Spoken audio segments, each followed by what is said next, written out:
باپ کا بیٹا، چچا کا بھتیجا، مدرسے میں استاد کا شاگرد، لیکن اب یہ امامت کے مسلح پہ ہے۔ افنان رضا نے نیت باندھی، اللہ اکبر، دادا کھڑے ہیں، وہ بھی کہہ رہے ہیں پیچھے اس امام کے، یہ نہیں کہہ رہے ہیں پیچھے اپنے پوتے کے، ٹھیک ہے، پیچھے اس امام کے۔ باپ بھی کہہ رہا ہے پیچھے اس امام کے، یہ نہیں کہہ رہا ہے پیچھے اپنے بیٹے کے۔ چچا بھی کہہ رہا ہے پیچھے اس امام کے ہے۔ اور استاد صاحب نے جتنی محنت سے اس بچے کو حافظ قرآن بنایا ہے، ڈانٹا بھی ہے، مارا بھی ہے، لیکن آج امام صاحب بھی کہہ رہے ہیں پیچھے اس امام کی۔ یہ ہے ہمارے قرآن کی عظمت۔ میرے عزیزوں، حافظوں کی عزت کرنا سیکھو، عالموں کی عزت کرنا سیکھو۔ اور ہم تو ویسے بھی نرالے ہیں یار، انوکھے ہیں۔ مسلمان تو بہت ہیں، لیکن نصرت پور کے سنی سے عقیدہ مسلمانوں، ہم انوکھے مسلمان ہیں، کیونکہ ہم عشق والے ہیں، محبت والے ہیں، عقیدت والے ہیں، ساتھ ساتھ میں الحمدللہ ہم بریلی والے ہیں۔ نصرت پور والوں، تمہارے ذہن میں ایک بات آ رہی ہوگی کہ حضرت ملگرام شریف سے چل کر کیا ہے نام لیا بریلی کا، ہمیں کوئی ضرورت پڑتی ہے تو ہم ملگرام شریف جاتے ہیں، اور حضرت بریلی کا نام ہے۔ اما کیوں نہ لے بریلی کا نام؟ کیونکہ وہاں پر تو ہم سنیوں کی جان ہے، ہم سنیوں کی شان ہے، ہم سنیوں کی پہچان ہے، جس کا نام احمد رضا خان ہے۔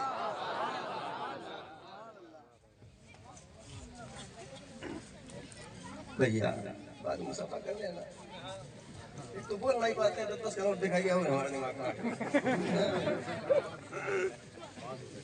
بعد میں کر لینا مسافہ، جتنا دل کھول کے دینا چاہنا دے لینا، جیبیں سب خالی ہیں آج،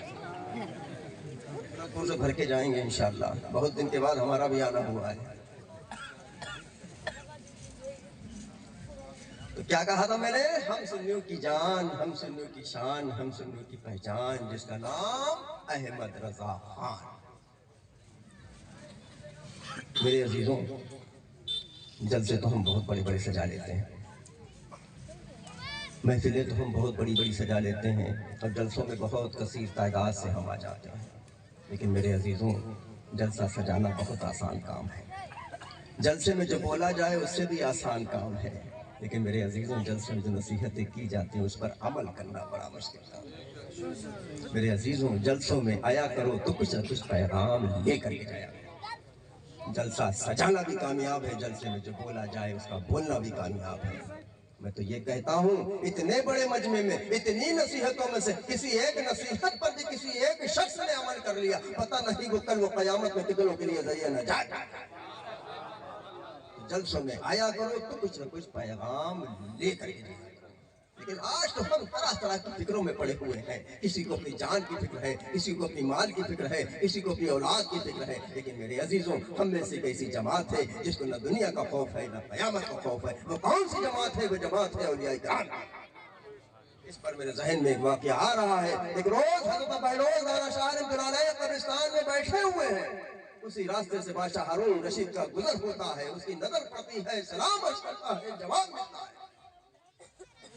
تو بادشاہ ہارون رشید حضرت بہلول دانا شاہ رحمۃ اللہ علیہ کو بیٹھا دیکھ کر کے یہ کہتا ہے کہ حضور آپ یہاں پر بیٹھے ہیں، آپ کو کوئی فکر ہے کہ نہیں؟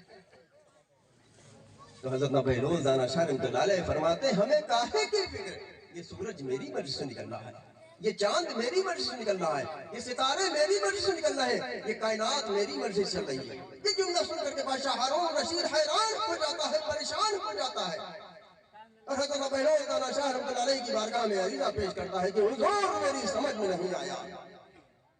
تو حضرت بہلول دانا شاہ رحمۃ اللہ علیہ فرماتے ہیں کہ اے نادان سن، میں نے اپنی مرضی کو اللہ کی مرضی پر قربان کر دیا، میں نے اپنی مرضی کو اللہ کی مرضی پر قربان کر دیا، اللہ کی مرضی کو اپنی مرضی بنا لیا۔ تو یہ سورج اللہ کی مرضی سے نکل رہا ہے تو میری مرضی سے نکل رہا ہے، یہ چاند اللہ کی مرضی سے نکل رہا ہے تو میری مرضی سے نکل رہا ہے، یہ ستارے اللہ کی مرضی سے نکل رہے ہیں تو میری مرضی سے نکل رہے ہیں، یہ کائنات اللہ کی مرضی سے چل رہی ہے تو میری مرضی سے۔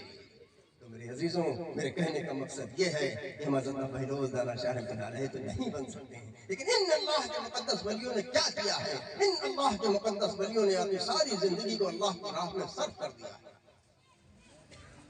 اے نصرت پور کے سنی سے عقیدہ مسلمانوں، اللہ نے ہم پر 5 وقت کی نماز فرض کی ہے. جانتے ہو کی ہے؟ کچھ تو بولو یار. مفتی صاحب جو چجرا پڑھ رہے ہیں سب کا واہ سبحان اللہ. نماز کے بعد ہے سب خاموش.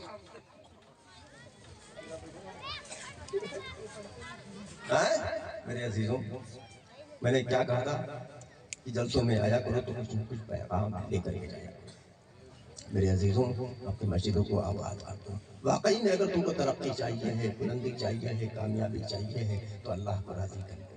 قسم خدا کی کامیابی تمہارے قدم چومے گی. طرح طرح کے کاموں میں ہم پڑے رہتے ہیں، طرح طرح کے معاملات میں ہم پڑے رہتے ہیں. صبح سے شام تک اپنے کام میں لگے رہتے ہیں. مشکل سے 10 سے 15 منٹ کا ایک وقت میں نماز کا وقت لگتا ہے. میرے عزیزوں، ہمارے پاس وقت نہیں ہے. دنیا چند روزہ ہے، چند روزہ. خوب کماؤ، خوب ترقی کرو، خوب کامیاب ہو، میں تم کو دعا دے کر کے جاتا ہوں. لیکن میرے عزیزوں، نمازوں کی پابندی کرو، اپنی مسجدوں کو آباد کرو. قسم خدا کی، جلسہ سجانا بھی کامیاب ہوگا، جلسے میں آپ کا آنا بھی کامیاب ہوگا، جلسے میں جو بولا جائے وہ بولنا بھی کامیاب ہوگا. میں نے کیا کہا تھا؟ ہم تو عشق والے ہیں، محبت والے ہیں، عقیدت والے ہیں. مسلمان تو بہت ہیں لیکن ہم تو انوکھے مسلمان ہیں. ہم تو نرالے مسلمان ہیں. ہم نماز پڑھیں گے، ہماری نماز کامیاب. ہم روزہ رکھیں گے، ہمارے روزے کامیاب. ہم کوئی بھی اچھا کام کریں گے، ہمارا اچھا کام کامیاب. کیونکہ ہم عشق والے ہیں، محبت والے ہیں، عقیدت والے ہیں، ساتھ ساتھ میں الحمدللہ بریلی والے ہیں. میرے عزیزوں، کیونکہ جب اعلیٰ حضرت کا نام آتا ہے تو قسم خدا کی صرف اب کیا کہیں. جب مسلک اعلیٰ حضرت کا حضرت نعرہ لگتا ہے تو بہت تیزی سے لگتا ہے نعرہ. مسلک اعلیٰ حضرت زندہ باد لگتا ہے، بڑی خوشی ہوتی ہے. لیکن حضرت صرف یہ مسلک اعلیٰ حضرت ہمارا جلسہ تک ہی محدود ہو کر کے رہ گیا ہے.